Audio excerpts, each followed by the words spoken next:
ओम श्री साईनाथाय नमः। आज हम श्री साईं सच्चरित में अध्याय 11 पढ़ेंगे। श्री साईं सच्चरित अध्याय 11। सगुण ब्रह्मा श्री साईं बाबा डॉक्टर पंडित द्वारा पूजन, हाजी सिद्दीकी फाल्के तत्वों पर नियंत्रण।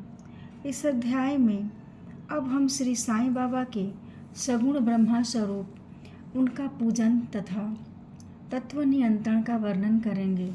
सगुण ब्रह्मा श्री साईं बाबा ब्रह्मा के दो स्वरूप हैं, निर्गुण और सगुण। निर्गुण निराकार हैं और सगुण साकार हैं।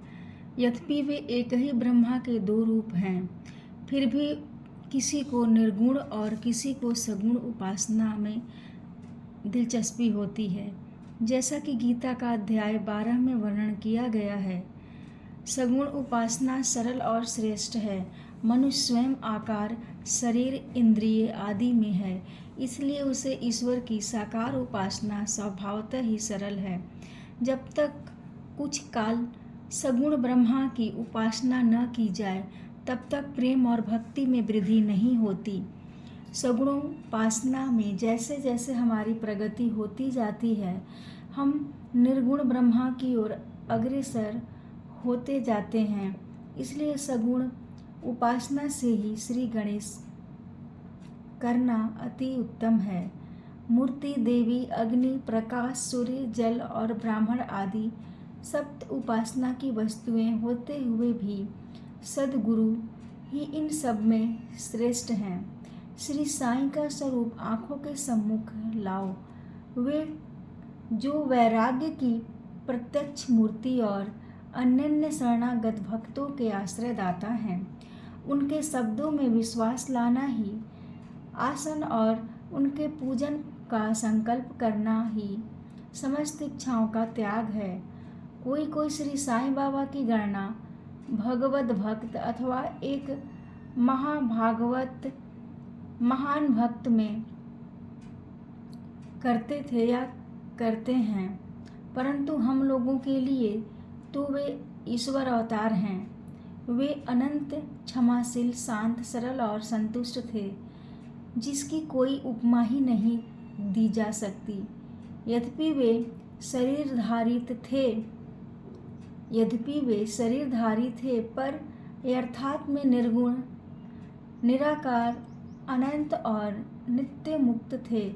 गंगा नदी समुद्र की ओर जाती हुई मार्ग में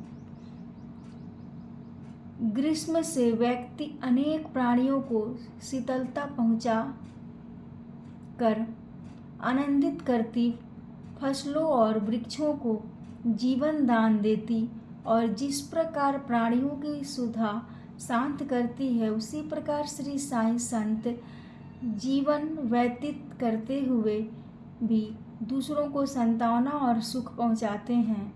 भगवान श्री कृष्ण ने कहा है, संत ही मेरी आत्मा हैं, वे मेरी जीवित प्रतिमा और मेरे ही विशुद्ध रूप हैं। मैं स्वयं वही हूँ।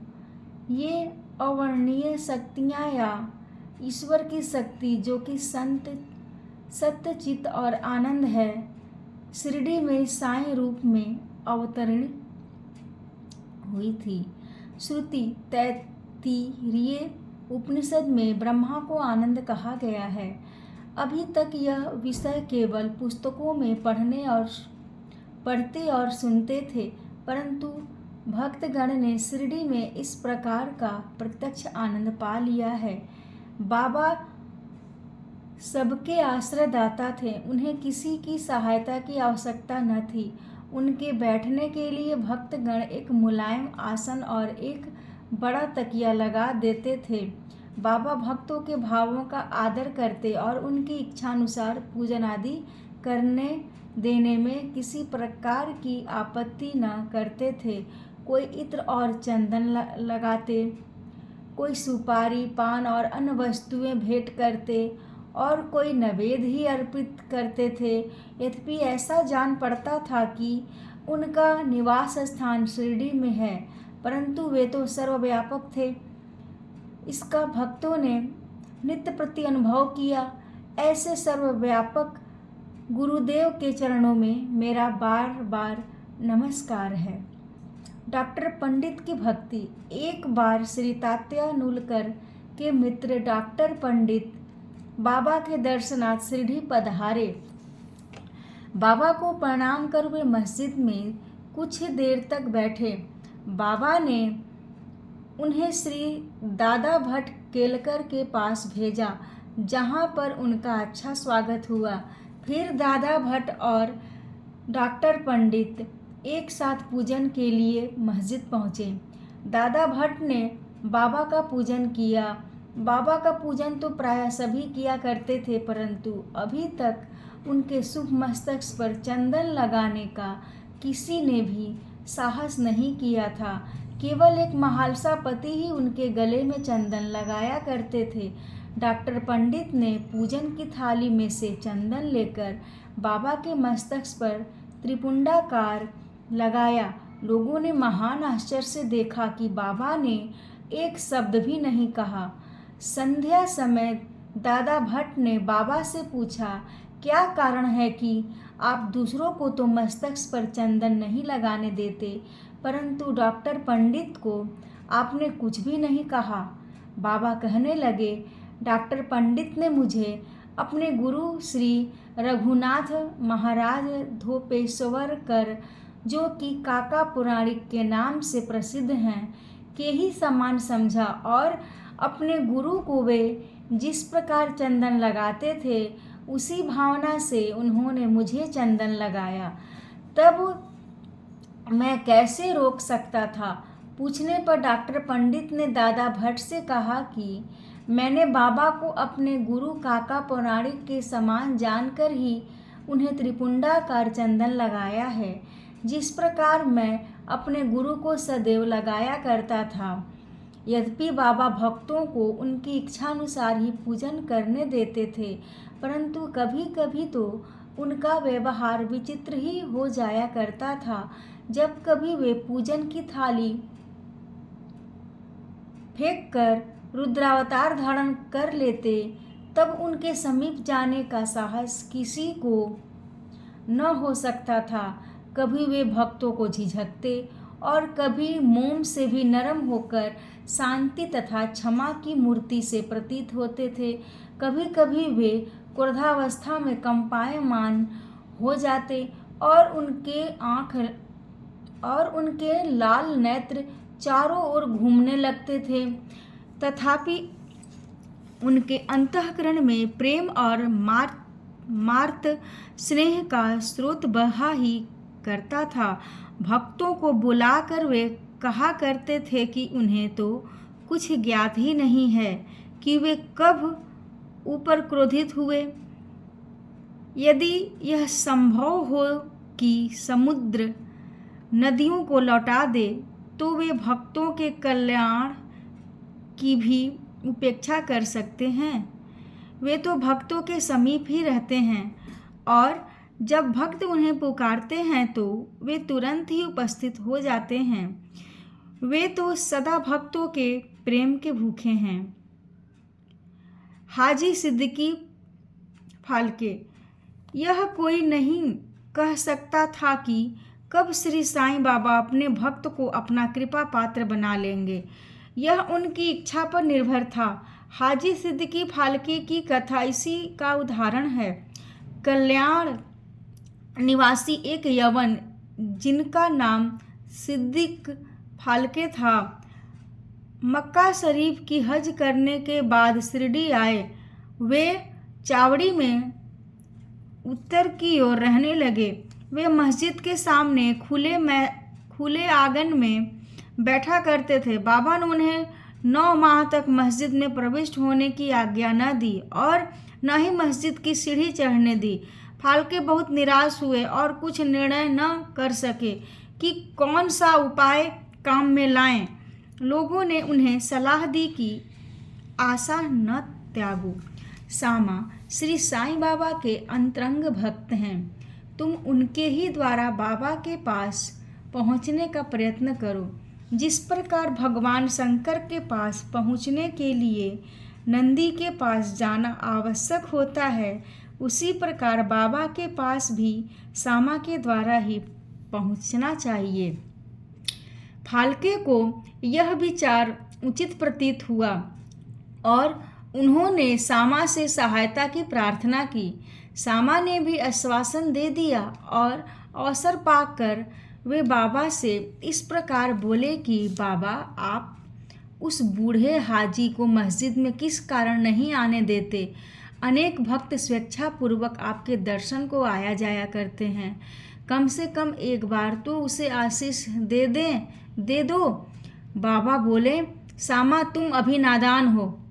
यदि फकीर अल्लाह नहीं आने देता है तो मैं क्या करूं? उनकी कृपा के बिना कोई भी मस्जिद की सीढ़ियां नहीं चढ़ सकता। अच्छा, तुम उससे पूछ आओ कि क्या वह 12वीं कुएं की निचली पगडंडी पर आने को सहमत है? सामा सविकारात्मक उत्तर लेकर पहुँचे। फिर बाबा ने पुनः सामा से कहा कि उससे फिर पूछो कि क्या वह मुझे 4 किस्तों में 40,000 रुपये देने को तैयार है। फिर सामा उत्तर लेकर लौटे कि आप कहें तो मैं 40 लाख रुपए देने को तैयार हूँ। मैं मस्जिद में एक बकरा हलाल करने वाला हूँ। उससे पूछो कि उसे क्या रुचिकर होगा, बकरे का मांस, नाद या अनको।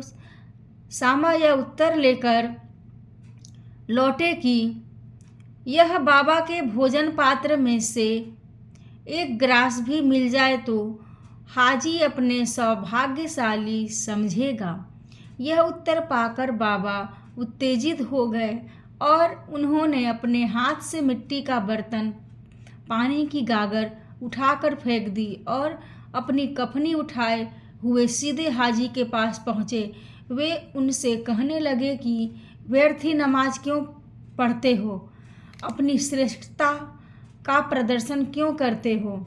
यह वृद्ध हाजियों के समान वेशभूषा तुमने क्यों धारण की है? क्या तुम कुरान शरीफ का इसी प्रकार पठन करते हो? तुम्हें अपने मक्का हज का अभिमान हो गया है, परंतु तुम मुझसे अनभिज्ञ हो। इस प्रकार डांट सुनकर हाजी घबरा गया। बाबा मस्जिद को लौट आए और कुछ आमों की टोकरियां खरीद कर हाजी के पास भेज दी। वे स्वयं भी हाजी के पास गए और अपने पास से 55 रुपये निकाल कर हाजी को दिए।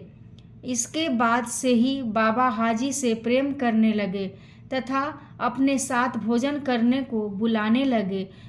अब हाजी भी अपनी इच्छानुसार मस्जिद में आने जाने लगे। कभी कभी बाबा उन्हें कुछ रुपए भी भेंट में दे दिया करते थे। इस प्रकार हाजी बाबा के दरबार में सम्मिलित हो गए। बाबा का तत्वों पर नियंत्रण। बाबा के तत्व नियंत्रण की 2 घटनाओं के उल्लेख के साथ ही यह अध्याय समाप्त हो जाएगा। पहला, एक बार संध्या समय शिरडी में भयानक झंझावत आया। आकाश में घने और काले बादल छाए हुए थे। पवन झंकोर रहा था, बादल गरज रहे थे, बिजली चमक रही थी। मूसलाधार वर्षा प्रारंभ हो गई। जहाँ देखो वहाँ जल ही जल दृष्टिगोचर होने लगा। सब पशु पक्षी और शिरडीवासी अधिक भयभीत होकर मस्जिद में एकत्रित हुए। शिरडी में देवियाँ तो अनेकों हैं, परंतु उस दिन सहतार्थ कोई न आई। इसलिए सभी ने अपने भगवान साईं से, जो भक्ति के ही भूखे थे, संकट निवारण करने की प्रार्थना की। बाबा को भी दया आ गई और वे बाहर निकल आए। मस्जिद के समीप खड़े होकर उन्होंने बादलों की ओर दृष्टि कर गरजते हुए शब्दों में कहा कि बस शांत हो जाओ। कुछ समय के बाद ही वर्षा का जोर कम हो गया और पवन मंद पड़ गई तथा आंधी भी शांत हो गई। आकाश में चंद्रदेव उदित हो गए। तब सब लोग अति प्रसन्न होकर अपने अपने घर लौट आए। दूसरा, एक अन्य अवसर पर मध्याह्न के समय धूनी की अग्नि इतनी प्रचंड होकर जलने लगी कि उसकी लपटें ऊपर छत तक पहुंचने लगी। मस्जिद में बैठे हुए लोगों की समझ में न आता था कि जल डालकर अग्नि शांत मस्जिद में बैठे हुए लोगों की समझ में न आता था कि जल डालकर अग्नि शांत कर दें अथवा कोई अन्य उपाय काम में लावें। बाबा से पूछने का साहस भी कोई नहीं कर पा रहा था, परंतु बाबा शीघ्र परिस्थिति को जान गए। उन्होंने अपना सटका उठाकर सामने के खंभे पर बलपूर्वक प्रहार किया और बोले, नीचे उतरो और शांत हो जाओ। सटके की प्रत्येक ठोकर पर लपटें कम होने लगीं और कुछ मिनटों में ही धुनी शांत और यथापूर्वक हो गई।